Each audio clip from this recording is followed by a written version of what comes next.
So welcome to today's episode Oh, of God. Mind Your Business. My name is Olayemi Olamide. My name is Damilola Robert. The number one. Number one. Number one. The ego is in the house. Dabi, how's your week so far now? My week was great. I mean, this week, March was a great month for me, really. Loved everything. Loved even at work, even personally, yeah, a lot of wins, so grateful. Awesome. I learned, somebody asked me, I think I saw it on Instagram, yeah, I think it's a pickup line. So ask me again. Ask you what? Ask me how my week was. how are you doing? Dami, how are you doing? I feel like a garden. Do you want to pluck a rose?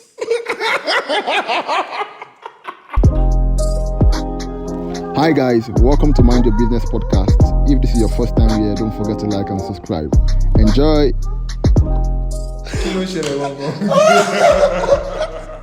Oh God!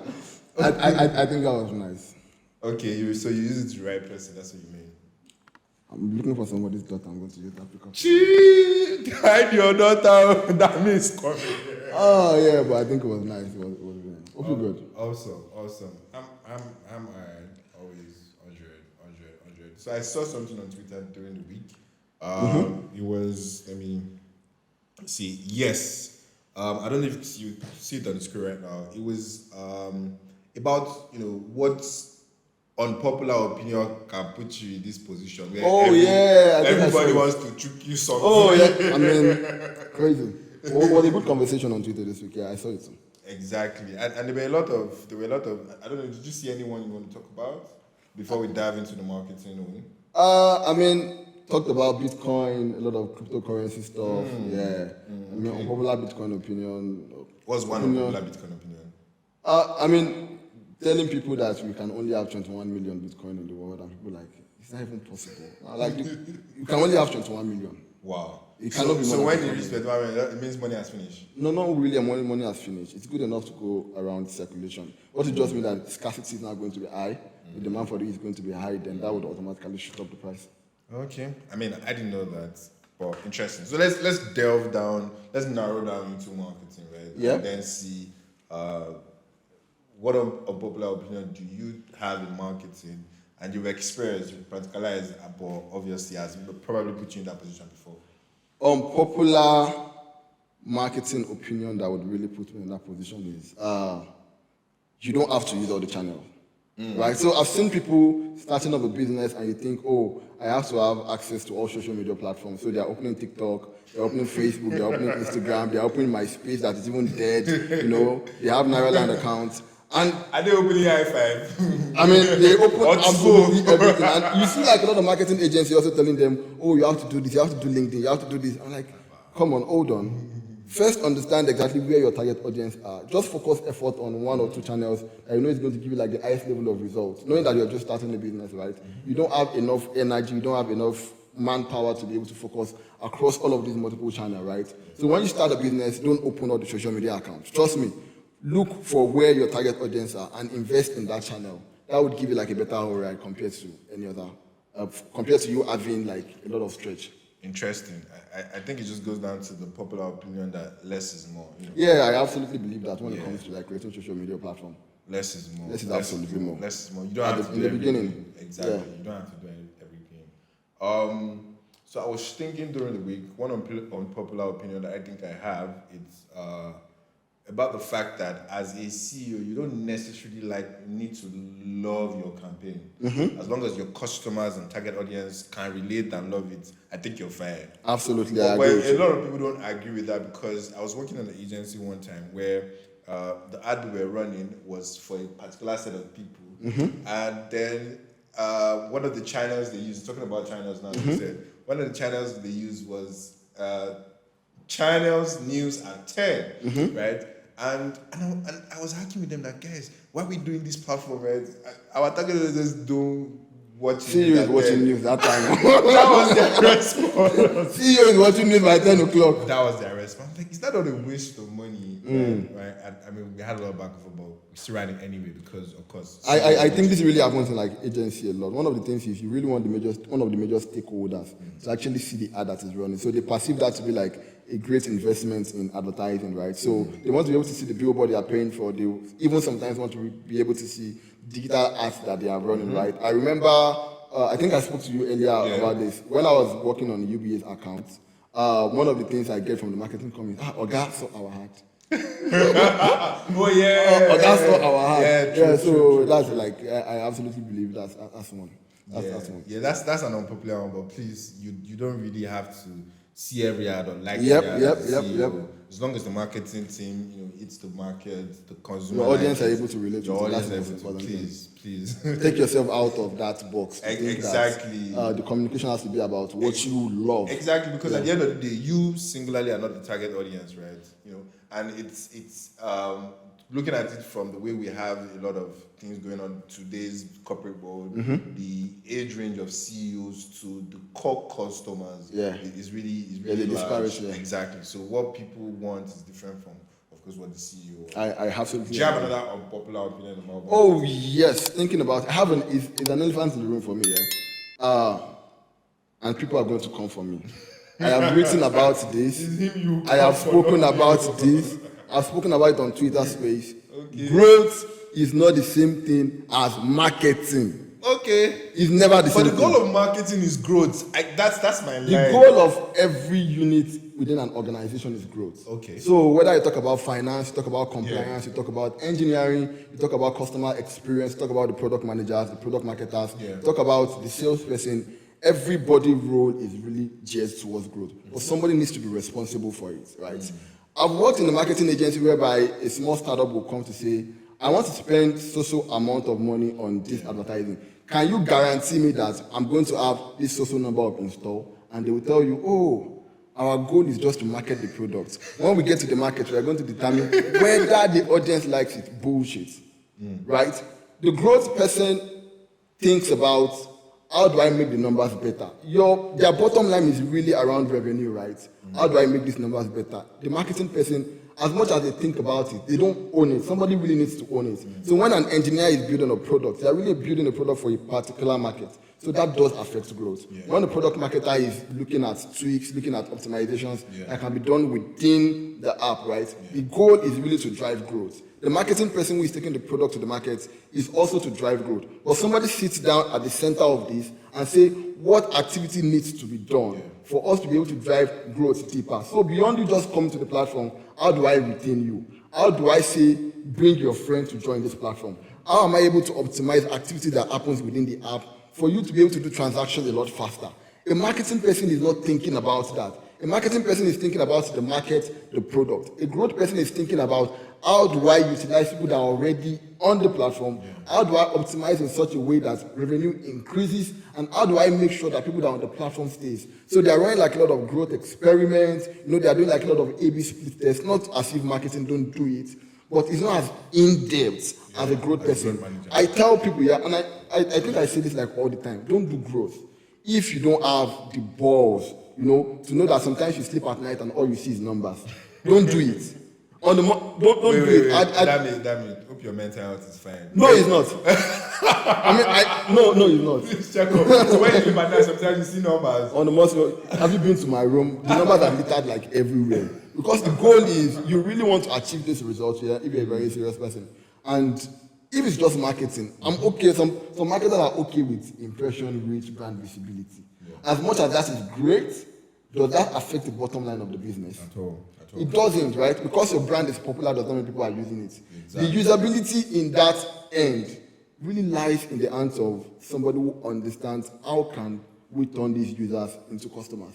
So what you're trying to say is that every fintech startup should have a marketing team, and in that marketing team, it's important not just to have a marketing manager, but a growth manager. Yeah, I absolutely agree. So, and in some fintech platform, also any tech platform, right? So you have like the role of the product growth manager, right? Who is really also focused on growth, right? These are the guys that are looking at the average revenue per users. They're looking at the values of transactions, right?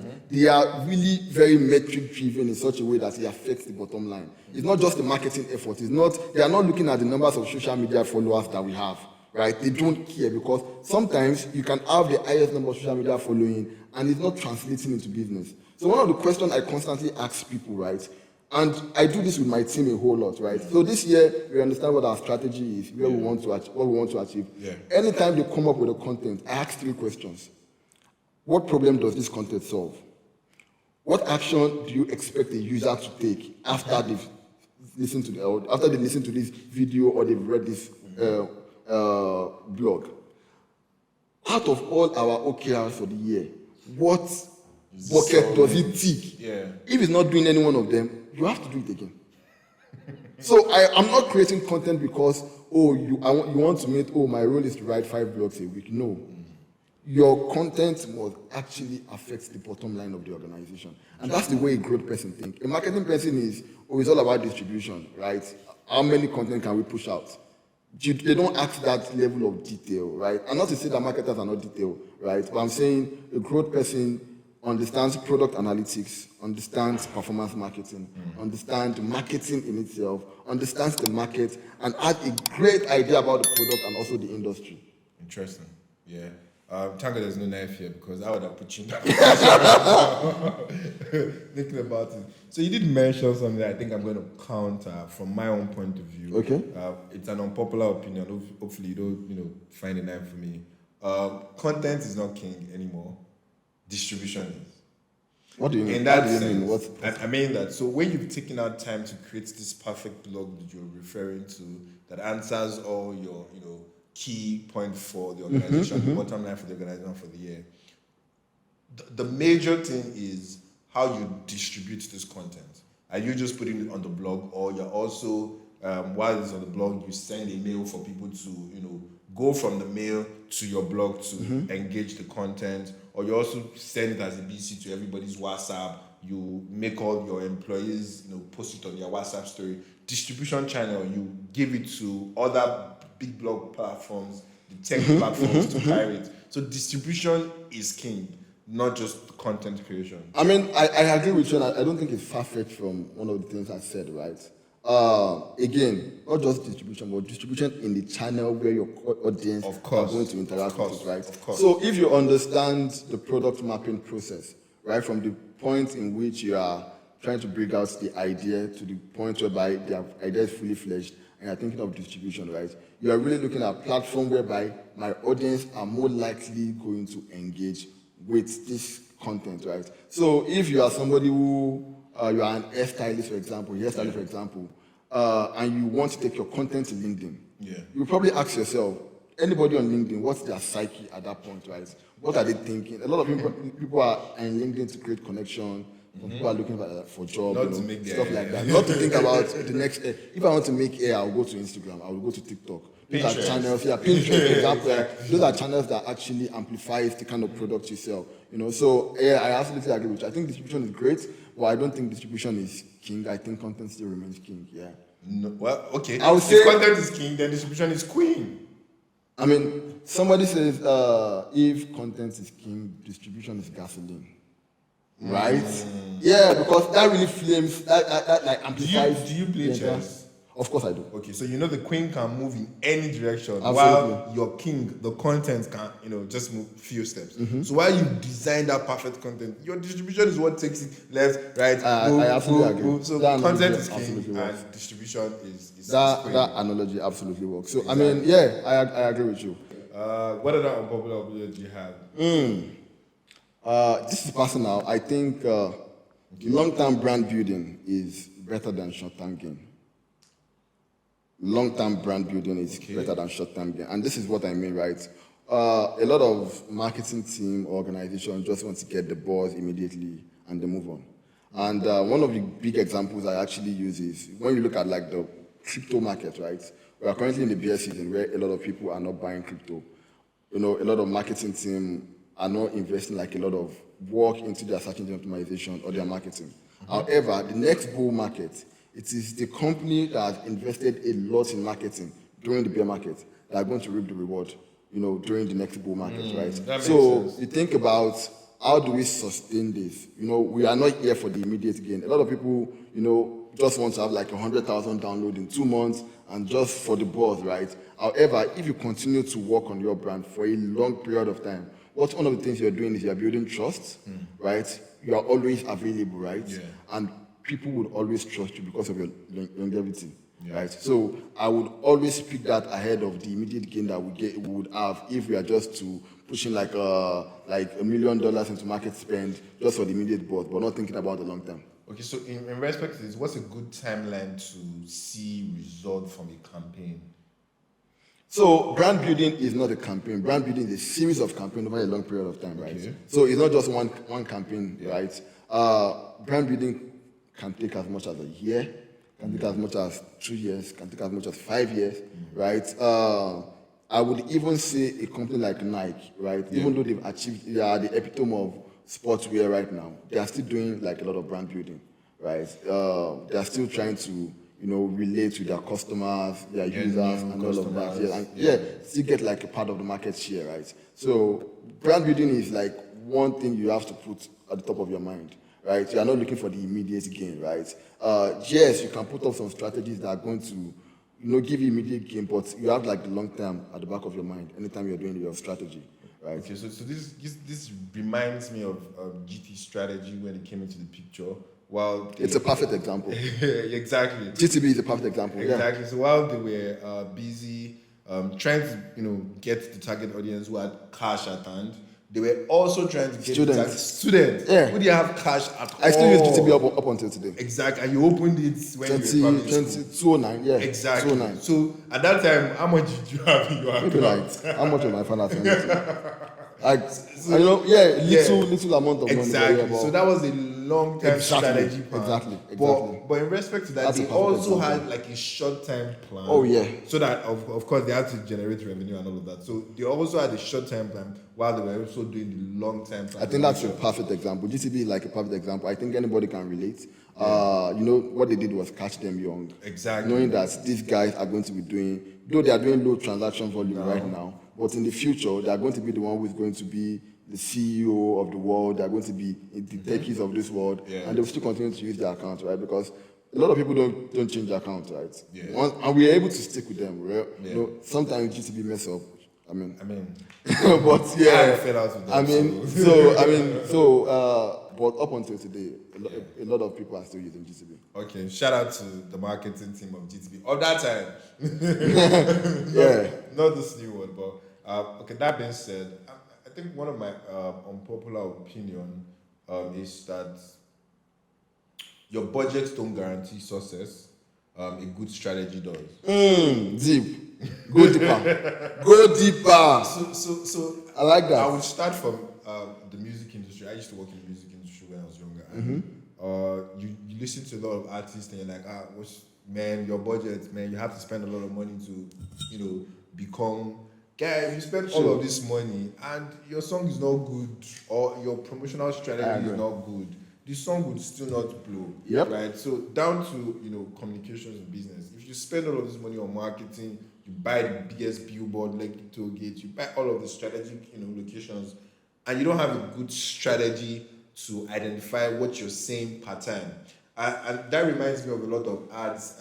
I'm going to use channels again as an example. A lot of ads we see on channels. You see people spend a lot of money to buy ad space. Guy, channels is not cheap, guy.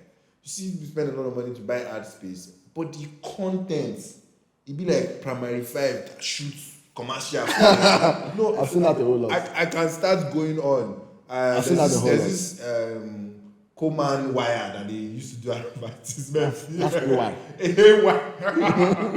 I'm sorry, respect to him. But that advert is old. And the content is like, what are you saying? What are you guys saying? They're not saying anything, but they keep... What exactly is the communication? I don't know. But they spend a lot on media buying. So you see a lot of companies that spend a lot on media buying, but they're not ready to spend a lot on research and strategy to make sure that you're saying the right thing at the right time. So I think it's wisdom. So I think it's important that we have a reverse. It's important to spend more on your strategy and then strategically spend your media buying activities. So please, it's very important. I think that's like super apt. Because you have a huge marketing budget does not mean that your campaign is going to be guaranteed of success. Yeah, exactly. There should be a strategy behind any of the things you're doing, and that gives you like a better context, right? So you understand your market, you understand channels where you want to deploy them, right? And you can get like a better marketing ROI from it if like a primary job has been done. You've done the research before you go to market. I absolutely agree with you. Exactly. I'm sure you've had a knife to your neck before about the opinion that A you lot. had in mind. So let us hear your opinion in the comment section. Yep. What you think, what you've said in the past, and then people, almost put the knife in your neck. Thank you for watching this episode of Mind Your Business. Mind your business. Oh shit. All right, guys. Bye.